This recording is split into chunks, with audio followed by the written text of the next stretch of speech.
Hello friends, कैसे हैं आप तो जैसे आपको पता होगा कि कल आरपीएससी ने फर्स्ट ग्रेड के फर्स्ट पेपर और सेकंड पेपर यानी स्कूल लेक्चर के एग्जाम के जो सिलेबस है वो जारी कर दिए हैं। अभी जो न्यू सिलेबस जारी हुए हैं उसमें जीके के पेपर में भी कुछ चेंजेस हुए हैं, साथ में आपके सब्जेक्ट के पेपर में भी कुछ चेंजेस हुए हैं। तो हमने के पेपर में जो चेंजेस हुए हैं वो क्या क्या चेंजेस इसमें हुए हैं, हालांकि कोई ज़्यादा बड़ा बदलाव इसमें नहीं हुआ है, लेकिन कुछ टॉपिक इसमें ऐड करें, कुछ टॉपिक इसमें हटाए हैं, तो इसके बारे में हम थोड़ा बात कर लेते हैं। तो अभी नया सिलेबस है, इस सिलेबस के आप पीडीएफ भी मैं आपको अपने टेलीग्राम चैनल पर डाल दूंगी, आप इसकी प्रिंट आउट निकलवा लेना। ठीक है, देख लेते हैं क्या क्या चेंजेस इसमें हुए हैं। तो इसमें सबसे पहले तो है सीनियर सेकेंडरी लेवल का, वही 3 लेवल इसमें दे रखे हैं। पहले भी इसमें 3 लेवल ही थे, senior secondary level, BSc level and PG level या एमएससी लेवल का। ठीक है, इसमें सबसे पहले एक टॉपिक जोड़ा है बायोलॉजी इन एंशिएंट इंडिया, यानी contribution of various Indian scientist. इसमें है कि जो पुराने जो जितने भी वैज्ञानिक हुए हैं उन वैज्ञानिकों के बारे में आपको जानकारी होनी चाहिए। पुराने भी हो सकते हैं, साथ में आपको करंट वाले जो वैज्ञानिक हैं उनके बारे में भी आपको जानकारी इसमें रखनी होगी। है इसमें हम देख लेते हैं कि अगला टॉपिक क्या है। इसमें टैक्सोनॉमी, टैक्सोनॉमी हमारे पहले से भी था इसमें, यानी एक यूनिट तो ये इसमें इन्होंने जोड़ दिया है। अब अभी हमारे जोड़ा है biological system of classification branches of taxonomy, यानी बायोलॉजिकल सिस्टम क्लासिफिकेशन हमारे पहले भी था, जिसमें हम वो पढ़ते थे, कौन सा पढ़ते थे, बैक्टीरिया के बारे में पढ़ते थे, माइक्रो प्लाज्मा के बारे में, वायरस के बारे में पढ़ते थे। वो चीज इन्होंने पहले भी दे रखा था, अब भी दे रखा है। इसके अलावा concept of species and taxonomical hierarchy, ये वाला टॉपिक है, वो भी ऐसे कैसे रखा है। बायोनॉमिकल नोमेनकल्चर है, ये वाला टॉपिक भी हमारे पहले था। टैक्सोनॉमिक की, फ्लोरा, मोनोग्राफ एंड हर्बेरियम। अब आप इसमें देखोगे टैक्सोनॉमिक की इसमें दे रखा था, हर्बेरियम हमने स्पेशी अलग से दे रखा था, लेकिन फ्लोरा और मोनोग्राफ के बारे में उन्होंने डिटेल में नहीं दे रखा था, लेकिन आपको इनके बारे टॉपिक के बारे में आप डिटेल में पढ़ना है। साथ में इसमें एक टॉपिक था बॉटनिकल गार्डनर, वो वाला टॉपिक इन्होंने इसमें से हटा दिया है। ठीक है, क्लासिफिकेशन ऑफ लिविंग ऑर्गेनिज्म ऐसे कैसे ही था। 5 kingdom system and 3 domain system इसमें इन्होंने जोड़ दिया है, यानी 5 किंगडम सिस्टम वही विटकर सिस्टम हम पढ़ते थे, और 3 डोमेन सिस्टम भी इन्होंने इसमें जोड़ दिया है। इसके अलावा इन्होंने पहले जो दे रखे थे, जैसे हमें अलग से म्यूजियम, जू के बारे में पढ़ना था, बॉटनिकल गार्डन के बारे में पढ़ना पड़ता था, वो हटा दिया है इन्होंने। और जैसे definition of life, biodiversity, need for classification, ये जो टॉपिक दे रखे थे वो भी इन्होंने इसमें से हटा दिए हैं। इस कहे तो हम ये बहुत अच्छे से कर दिया है इन्होंने, हर चीज़ को एक क्लेरिफाई कर दिया है कि आपको क्या पढ़ना है और क्या छोड़ना है, कुछ भी उसको इस तरह से उन्होंने डिटेल में बता दिया है। हालांकि ये जो टॉपिक दे रखे हैं आपको, जहाँ तक है एनसीईआरटी, जो नई वाली एनसीईआरटी है उसमें आपको मिल जाएंगे, और हम इसमें बुक्स के बारे में और भी है, आगे हम डिटेल में बात करेंगे। ठीक है, अब हम आगे बात करते हैं थर्ड टॉपिक, थर्ड यूनिट, यानी पहले ये सेकंड थी लेकिन अब ये थर्ड यूनिट हो गई है। अब इस यूनिट में क्या हमको पढ़ना है, structural organisation in animal and plants. ठीक है, ये आपकी यूनिट पहले ऐसे भी थी, इसमें एनिमल टिश्यू वाला टॉपिक, जिसमें type, origin, location, structure and functions पहले भी दिया हुआ था, एज इट ऐसे भी दिया हुआ है। प्लांट टिश्यू में देखें तो हम type and function, anatomy of monocot and dicot root, ये भी इसमें दे रखा था, anatomy of monocot and dicot root, ये भी अभी इसमें दिया हुआ है। साथ में स्टेम एंड लीव्स, ये वाला टॉपिक भी ऐसे कैसे ही है।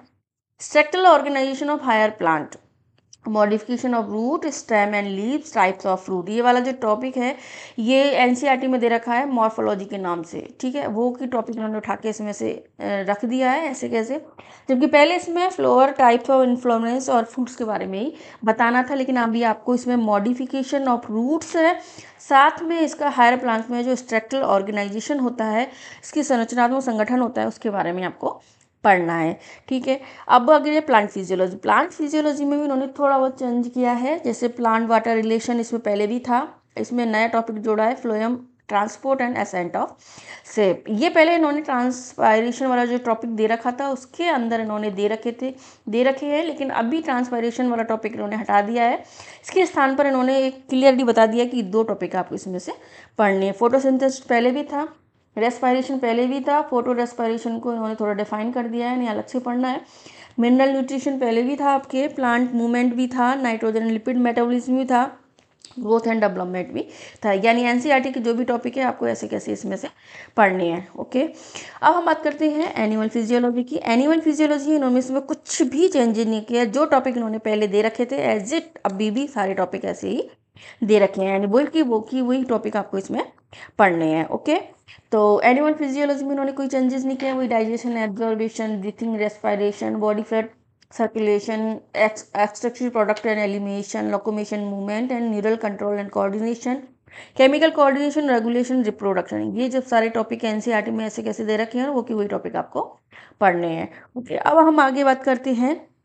अगला टॉपिक इन्होंने दे दिया है जेनेटिक्स। पहले इस टॉपिक को इन्होंने जेनेटिक और एवोल्यूशन बता रखा था, लेकिन अब इन्होंने केवल इसको जेनेटिक्स के नाम से जोड़ दिया है। तो इसमें आपने इन्होंने क्या चेंजेस किए हैं कि एवोल्यूशन वाला जो टॉपिक है इन्होंने हटा दिया है। कौन सा टॉपिक हटा दिया है इसमें से? एवोल्यूशन जो दे रखा था उसको इन्होंने कैंसिल कर दिया है। मेंडेलियन इनहेरिटेंस पहले भी था, इट्स एक्सेप्शन। पहले इन्होंने इसको क्लियर नहीं कर रखा था, ये दे रखा था। अब इसके बाद जो भी प्लांट्स है, जैसे इनकम्प्लीट डोमिनेंस है, को डोमिनेंस है, ये सबको आपको अच्छे से पढ़ना है। जीन इंट्रैक्शन वाला टॉपिक इन्होंने नया जोड़ दिया है। ये आपको या तो बीएससी लेवल की बुक में ही मिलेगा, और या फिर हम इसको बोलें तो आप जो नीट के मॉड्यूल्स आते हैं उनमें भी इसको अच्छे से दे रखा है। इसके अलावा sex determination in plant and human wings, यानी ये भी आपको थोड़ा सा डिटेल में बीएससी की बुक में मिलेगा, आपको उसमें से इसको पढ़ना पड़ेगा। लिंकेज एंड क्रॉसिंग ओवर, ये वाला टॉपिक ऐसे कैसे है, पहले भी लिंकेज एंड क्रॉसिंग ओवर था, वो भी अभी है। इसमें से केवल क्रोमोसोमल थ्योरी ऑफ इनहेरिटेंस वाला टॉपिक है, उसको हटा दिया है। इसके स्थान पर इन्होंने जीन इंट्रैक्शन वाला जोड़ दिया है। साथ में हम आगे बात करें तो इसके अलावा इसमें एवोल्यूशन वाला जो टॉपिक था वो भी इन्होंने हटा दिया है। अब आगे हम बात करें, अगला टॉपिक है इसमें biology in human welfare. Biology human welfare में इन्होंने जैसे इकोनॉमिक इंपॉर्टेंस और प्रोटोजोआ हेलिमेंथिस इंसेक्ट एंड मोलस्क का पहले भी था, अभी भी है। प्लांट यूटिलाइजेशन में कुछ चेंजेस किया है, जैसे इसमें पहले सीरियल्स था, इसमें सीरियल एंड मिलेट्स जोड़ दिए। यानी सारे आपको पहले इन्होंने केवल व्हीट राइस दे रखे थे, अब आपको व्हीट राइस, बाजरा, ज्वार, मोठ जो भी है सारे मिलेट्स आपको पढ़ने हैं। फाइबर यील्डिंग प्लांट में भी आपको पूरे पढ़ने हैं, जैसे इसमें पहले 2 ही थे हमारे, कॉटन जूट स्पेसिफाई थे, अब इसमें कॉटन जूट सन सब पढ़ने हैं। वेजिटेबल ऑयल्स के लिए भी आपको सारे पढ़ने हैं, कोकोनट, मस्टर्ड है। Spice and medicinal plant with special reference Rajasthan, यानी राजस्थान में जो भी मसाला होते हैं या जो औषधियाँ होती हैं उनको आप इसमें पढ़नी है, यानी कोई भी स्पेसिफाई नहीं है, सारे प्लांट्स इसमें आपको पढ़ने हैं। माइक्रोवेव्स इन ह्यूमन वेलफेयर, ये नया टॉपिक जोड़ दिया है। और ये वाला जो टॉपिक है इन्होंने एनसीईआरटी में एक चैप्टर है उसमें दे रखा है, ऐसे कैसे इन्होंने जोड़ा है। Basic concept of immunology, vaccine, pathogen, parasite पहले भी था, अभी भी है। इसमें केवल 2 टॉपिक कैंसर एंड एड्स अलग से हटा दिए हैं, इसके स्थान पर इन्होंने ये दे दिया है माइक्रोवेव ह्यूमन वेलफेयर, जो कि पूरा डिजीज़ के बारे में दिया हुआ है एनसीईआरटी में। ठीक है, अब हम बात करते हैं अगला टॉपिक इकोलॉजी। पिछली बार पहले इसमें टॉपिक हुआ करता था, यहाँ पे एनवायरमेंटल बायोलॉजी हुआ करता था, इसके स्थान पर इन्होंने इसको हटा दिया है। उसको आगे इन्होंने बीएससी पीजी लेवल पे जोड़ दिया है। अभी इन्होंने जो टॉपिक रखा है वो रखा है इकोलॉजी, जिसमें आपको जैसे ecosystem structure and functions, energy flow, ecological pyramid है, ये मतलब आपको ये एनसीईआरटी की बुक से पढ़ना है। Productivity, decomposition, ecological adaptation, succession, population and community ecology, ये वाला टॉपिक ऐसे कैसे इसमें उन्होंने बीएससी पीजी लेवल से हटा के अब आपको एनसीईआरटी से पढ़ने के लिए बोल दिया है, यानी आपको बोल दिया है सीनियर सेकेंडरी लेवल पे पढ़ना है। अब हम आगे बात कर लेते हैं पोस्ट ग्रेजुएशन में क्या क्या चेंजेस हुए। पोस्ट ग्रेजुएशन में इन्होंने कुछ ज़्यादा चेंजेस नहीं किए हैं, सॉरी ग्रेजुएशन लेवल में बीएससी लेवल में इन्होंने कुछ ज़्यादा चेंजेस नहीं किया है। इनमें जो चेंजेस किया है उसमें थोड़ा आपने बताऊँ तो जैसे सेल स्ट्रक्चर एंड फंक्शंस है, ये जो सेल बायोलॉजी है पूरी आपको अब आपको बीएससी वाली बुक से ही पढ़नी पड़ेगी, क्योंकि इसका लेवल थोड़ा हाई भी इन्होंने कर दिया है। अब concept of cell theory, structure and prokaryotic, eukaryotic cell, plant and animal cell ऐसे कैसे ही है। इसमें इन्होंने जो है structure, property and functions of cell envelope, पहले सेल सरफेस था, अब इन्होंने सेल एनवलप कर दिया, यानी सेल सरफेस और सेल प्रोसेस को इन्होंने हटा दिया है। इसके स्थान पर आपको सेल एनवलप, मेम्ब्रेन और सेल वॉल के बारे में डिटेल में पढ़ना है। Cell organelles, structure and functions पहले भी था, ये भी पढ़ना है। Chemical constitution of living cell, biomolecules, structure and functions of protein, carbohydrate, lipid, nucleic acid, enzymes पहले भी था और अभी भी पढ़ने हैं। Cell division and cell cycles, meiosis, ये सब आपको पहले से भी था और अभी भी पढ़ने हैं। और एक नया जोड़ा है इसमें एपोप्टोसिस, जो कि प्रोग्राम्ड सेल डेथ इसको बोलते हैं, जो आपको बीएससी लेवल की बुक में मिल जाएगा। तो यहाँ में इसमें इन्होंने केवल एक chromosome structure, type and aberration वाला टॉपिक इन्होंने हटाया है, और इसमें कुछ भी नहीं हटाया है, ऐसे कैसे इसको सबको रखा है। पहले एक सेल सरफेस, सेल प्रोसेस वाला टॉपिक जोड़ा था, जिसको हटा के इन्होंने सेल एनवलप कर दिया है। तो आपको ये बीएससी और प्लस एनसीईआरटी वाली जो बुक है उससे इसको आपको क्लियर करना है, यानी इसके लिए आपको बीएससी की बुक तैयार करनी होगी। अगला है इसमें टॉपिक टैक्सोनॉमी यूनिट। टैक्सोनॉमी में level of organisation, symmetry, Seelam and मेटामेरिन animals, ये ऐसे कैसे है। Silent feature and classification, non coded, coded up to class with example. पहले इसमें ऑर्डर लेवल तक दे रखा था, अब इन्होंने ऑर्डर लेवल तक हटा के क्लास लेवल तक इसको कर दिया है। Silent feature and classification of plant, ये ऐसे कैसे है आपका। Semi technical description of flower, floral formula and floral diagram. अब आपको जो टैक्सोनॉमी की बीएससी लेवल की बुक है उसमें से थोड़ा सा इसमें डिटेल में से आपको पढ़ना पड़ेगा। पहले इसमें आपके फैमिलीज थी, फैमिलीज नहीं होके एक जनरल एंजियोस्पर्म के बारे में जो डिटेल में आती है, फ्लावर के बारे में, फ्लोरल फार्मूला और फ्लोरल डायग्राम के, उसके बारे में आपको पढ़ना है। तो आपको ये जो बीएससी लेवल की है वो बीएससी लेवल की बुक से ही पढ़ने पड़ेंगे, ये वाले टॉपिक आपको सारे, ठीक है। अब हम आगे बात कर लेते हैं अगली कौन सी यूनिट है। अगली यूनिट है इसमें दे रखी है structural external internal reproduction life cycle of following. ऐसे कैसे पहले दे रखी थी वो की वही है, उसमें कोई चेंजेस नहीं हुआ है। वही अमीबा, ओवेलिया, टीनिया, स्केरिस, फेरेटिमा, फेरी प्लांटा, राना, टिग्राना, रेविट है। Structural reproduction life cycle of following, ये भी वही है, एल्गी, फंजाई, ब्राइफाइट, टेरिफाइट, जिम्नोस्पर्म, इसमें कोई चेंजेस नहीं है। डेवलपमेंटल बायोलॉजी, डेवलपमेंटल बायोलॉजी में उन्होंने कोई चेंजेस नहीं किया है। गैमेटोजेनेसिस, स्पर्मेटोजेनेसिस, oogenesis है, वही फर्टिलाइजेशन, क्लीवेज, ब्लास्टुला है, मेटामॉर्फोसिस इन फ्रॉग है, रीजनरेशन है, एक्स्ट्रा एम्ब्रियोनिक मेम्ब्रेन है, प्लेसेंटा इन मैमेल है, and endocrine control, ovulation, pregnancy and parturition, lactation. ये ऐसे कैसे इन्होंने इसको रखा है, यानी बीएससी लेवल में भी इसमें कुछ भी चेंजेस नहीं हुआ है। आपको वही ये एम्ब्रियोलॉजी पूरी बीएससी लेवल की बुक से ही पढ़नी है। आगे हम बात कर लेते हैं, तो इसमें अगली यूनिट है हमारी reproduction in higher plant. Reproduction in higher plant वाली यूनिट है, उसमें उन्होंने थोड़ा सा चेंजेस किया है। इसमें जो पहले दे रखा था उन्होंने डायरेक्ट दे रखा था vegetative, asexual and sexual reproduction, pollination and fertilisation, embryogenesis दे रखा था।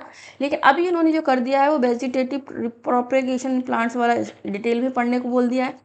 Structural function of flower in reference to sexual reproduction, आपको पूरा पढ़ना है अच्छे से फ्लोवर के बारे में, सॉरी। माइक्रोस्पोरोजेनेसिस, इसको थोड़ा सा इन्होंने डिवाइड कर दिया, मतलब अब आपको इसे डिटेल में पढ़ना है। पहले इन्होंने सेक्सुअल रिप्रोडक्शन में सारा कुछ दे रखा था। Megasporogenesis, male and female gametophyte, pollination, fertilisation, embryogenesis, endosperm formation, seed apomixis and polyembryony, यानी इसमें कुछ चेंजेस नहीं है। वही आप पहले बीएससी लेवल वाली बुक से इसको तैयार करते थे, वही इसमें से अब भी तैयार करना है। इसमें कोई चेंजेस नहीं हुआ है, केवल इन्होंने डिटेल में इसको बता दिया है। आगे बात करते हैं इथोलॉजी। इथोलॉजी में उन्होंने थोड़ा सा चेंजेस किया है। इथोलॉजी में अगर हम देखें तो इन्होंने टाइप्स ऑफ एनिमल बिहेवियर में फीडिंग, लर्निंग, सोशल बिहेवियर, ये तो पहले से थे, लेकिन इन्होंने अभी से डिफाइन कर दिया है कि आपको सोशल बिहेवियर किसका पढ़ना है, हनी बी का पढ़ना है, टर्माइट का पढ़ना है, मंकी और लॉयन का पढ़ना है। दूसरा पेरेंटल केयर इन एनिमल में एम्फियन, फिशेज और इसको प्राइमेट्स की पढ़नी है। इसके लिए आपको रीना माथुर वाली जो बुक आती है उस बुक में पूरा इसमें अच्छे से दे रखा है, आपको उसी बुक से इसको पढ़ना है। इथोलॉजी को आपको उससे आपके सारे टॉपिक इसमें क्लियर हो जाएंगे। आगे बात करें हम बायोस्टैटिक्स एंड बायो इन्फॉर्मेटिक्स की, तो इसमें mean, mode, median, standard deviation पहले भी था, अभी भी है। इसमें थोड़ा सा इन्होंने चेंज किया है। Tabular and graphical presentation of data को हटाकर इन्होंने basic knowledge of bioinformatic web portal इसमें नया जोड़ दिया है।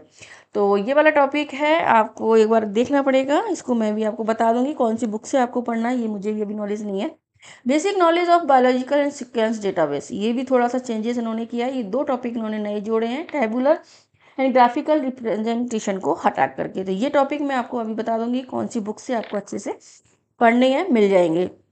ओके, अब हम बात कर लेते हैं पीजी लेवल की। तो पीजी लेवल का हम देखें, पोस्ट ग्रेजुएशन लेवल पे थोड़ा सा इन्होंने चेंजेस काफ़ी किए हैं। अब देखिए जो हमारा सीनियर सेकेंडरी लेवल पे थी एनवायरमेंटल बायोलॉजी, इसको हमने पीजी लेवल पे डाल दिया है, जिसमें pollution, greenhouse gases, global warming, ozone depletion, deforestation, soil degradation वाला है। इसके अलावा bioremediation, waste water management, solid waste management, disposal of biomedical waste, ये वाले जो आपको टॉपिक है पूरे आपको पीजी लेवल की बुक से पढ़ने पड़ेंगे। साथ में आपको करंट से जोड़ के भी पढ़ने पड़ेंगे, यानी करंट में भी अगर इनके कोई इश्यू है तो वो भी पढ़ने पड़ेंगे। और इसके लिए आपको सबसे अच्छी जो अभी लेटेस्ट अपडेट नहीं आई हो पीडी शर्मा की बुक, आप उसको ले लीजिए। उसमें बहुत अच्छे से इसमें सारा दे रखा है, रस्तोगी पब्लिकेशन वाली बुक है। इकोलॉजी डाइवर्सिटी के लिए आपको उससे अच्छी कोई बुक नहीं मिलेगी, तो पीडी शर्मा वाली बुक है, उससे ही आप पढ़ लो, उससे अपने नोट्स बना लेना, आपको इसमें सब कुछ मिल जाएगा। इसमें कुछ एक्स्ट्रा पढ़ने की बात नहीं है, केवल साथ में इसको आपको एनसीईआरटी है उसको जरूर पढ़ लेना, क्योंकि एनसीईआरटी से भी ये लाइन टू लाइन क्वेश्चन दे देते हैं। अब हम आगे बात कर रहे हैं बायोटेक्नोलॉजी की। तो बायोटेक्नोलॉजी के लिए हम देखें बायोटेक्नोलॉजी और इट्स एप्लीकेशन, इसमें थोड़ा सा इन्होंने चेंजेस काफ़ी किया है। इसमें क्या किया है इन्होंने, कुछ जैसे टिश्यू कल्चर को हटा दिया, इन्होंने टिश्यू कल्चर को हटा के उसके स्थान पर इन्होंने माइक्रोबायल कल्चर दे दिया है। सूक्ष्म जीवों का संवर्धन, यानी जीवाणु का संवर्धन जो है, nutrient requirement culture media, sterilisation method and pure culture technique. मतलब एक तरह से अपन देखें तो जो टिश्यू कल्चर के अंदर जैव जो भी टेक्निक्स आती हैं वो टेक्निक को इन्होंने डिफाइन कर दिया है कि आपको इनको इसमें से पढ़ना है। आरडीएनए टेक्नोलॉजी ऐसे ही था, वो भी पढ़ना है। एप्लीकेशन ऑफ आरडीएनए टेक्नोलॉजी पहले भी था, अभी भी पढ़नी है। डीएनए फिंगरप्रिंट को इन्होंने डिफाइन दे दिया है कि अलग से पढ़ना है। ट्रांसजेनिक ऑर्गेनिज्म आपको अच्छे से पढ़नी है। जीन थेरेपी है, ये नया जोड़ दिया है। थेरेप्यूटिक एजेंट या मॉलिक्यूल्स हैं, जैसे मोनोक्लोनल एंटीबॉडीज़ के बारे में हम डिटेल में नहीं पढ़ते थे, इसके बारे में इंसुलिन और ग्रोथ हार्मोन, जो भी आरडीएनए टेक्नोलॉजी के द्वारा जो बनाए जाते हैं, जो भी हार्मोन्स हैं या एंटीबॉडीज़ हैं, मोनोक्लोनल एंटीबॉडीज इंसुलिन्स हैं, उन सबको आपको डिटेल में पढ़ना है। जिसे साथ में दे दिया टिश्यू कल्चर और इससे एप्लीकेशन, प्लांट और एनिमल्स भी इसमें पढ़ना है। और प्लांट और टिश्यू कल्चर में इसके अंदर जो भी टेक्निक्स यूज होती हैं इनको इन्होंने अच्छे से डिफाइन कर दिया। इसके अलावा इसमें जैसे एप्लीकेशन हेल्थ एंड एग्रीकल्चर है, डेफिनेशन स्कोप एंड एप्लीकेशन, ये वाला टॉपिक इन्होंने हटा दिया। तो आपको इसमें से क्या पढ़ना है, एक तो आपको इसके लिए पीजी लेवल की जो बुक है उससे इसको क्लियर करना ही पड़ेगा, जिसमें आप अगर नेट जेआरएफ के आपको कहीं से नोट्स मिल जाते हैं तो बहुत बेस्ट है, क्योंकि बायोटेक्नोलॉजी के बारे में नेट जेआरएफ वाले नोट्स में बहुत अच्छे से दे रखा है। साथ में आपको एनसीईआरटी है उसके टॉपिक से भी इसको पढ़ना पड़ेगा। तो बायोटेक्नोलॉजी आप इन दोनों जगह से पढ़ोगे तो आपको अच्छे से क्लियर हो जाएगी। अब हम बात करते हैं, इसमें एक नया टॉपिक जोड़ दिया है मॉलिक्यूलर बायोलॉजी। ये टॉपिक पहले हमारे नहीं था, अभी मॉलिक्यूलर बायोलॉजी को उन्होंने डिटेल में जोड़ दिया है। तो मॉलिक्यूलर बायोलॉजी के लिए हम कर सकते हैं, आपको ये पीजी लेवल पे पढ़नी है। Central dogma and molecular biology, chromosome structure and organisation, जैसे हमने देखा था ना, ये पहले सेल बायोलॉजी में था, ये हटा के इन्होंने अलग से मॉलिक्यूलर बायोलॉजी में जोड़ दिया है। Gene regulation and eukaryotes and prokaryotes, ये वाले तीनों जो टॉपिक है, अगर आपने किसी ने नेट की तैयारी की हो तो उसमें आपको ये टॉपिक मिल जाएंगे। साथ में अगर नहीं तो आपको नेट जेआरएफ के अगर कहीं से नोट्स मिल जाते हैं तो आप उनसे इनको क्लियर कर सकते हैं, क्योंकि उनमें ये टॉपिक बहुत अच्छे से दे रखे हैं। ठीक है, नहीं तो आपको इसको बीएससी लेवल की या पीजी लेवल की बुक लेनी होगी। और साथ में आपको एनसीईआरटी तो इसमें पढ़नी ही है, एनसीईआरटी को तो आपको क्लियर करना ही होगा। अब हम बात करते हैं टूल एंड टेक्निक की। टूल एंड टेक्निक की हम बात करें तो इसमें आपको जैसे 3 थे पहले, light, electron and phase contrast microscopy, इसमें 2 ही रख दिए हैं, लाइट और इलेक्ट्रॉन। फेज कॉन्ट्रास्ट माइक्रोस्कोपी को हटा दिया है। सेंट्रीफ्यूगेशन था, इलेक्ट्रोफोरेसिस था, क्रोमेटोग्राफी थी, एक एलिसा है उसको डिटेल में जोड़ दिया है। एलिसा पहले भी था हमारे, लेकिन वो डिटेल में नहीं था, लेकिन अब इन्होंने इसे में डिटेल में आपको जोड़ दिया है। डिटेल में एलिसा को आपको पढ़ना है। इसके अलावा इसमें कुछ टॉपिक और हैं, जैसे स्पेक्ट्रोस्कोपी आपके पहले थी, institute localisation technique, fish and किसी नई टेक्निक जोड़ दी हैं जो किसमें काम आती हैं आपके, ये आपकी नई टेक्निक्स जोड़ दी हैं। साथ में डीएनए सिक्वेंसिंग जो है उसको भी आपको डिटेल में पढ़ना है। तो ये कुछ टॉपिक इसमें एक्स्ट्रा जोड़े हैं जिसको आपको पीजी लेवल की बुक से देखने होंगे। अब है अगला है biogeography and wild life conservation. ठीक है, मेजर टेरेस्ट्रियल बायोम्स, ये आपको बीएससी लेवल की बुक में मिल जाएगा, क्योंकि जूलॉजी की जो बीएससी लेवल की बुक है उसमें बहुत अच्छे से इसमें दे रखा है। बायोजियोग्राफिकल जोन्स ऑफ इंडिया, ये भी आपको डिटेल में पढ़ने हैं। एंड ये आपको एलन शीट में मिल जाएंगे, एलन शीट में बहुत अच्छे से दे रखे हैं।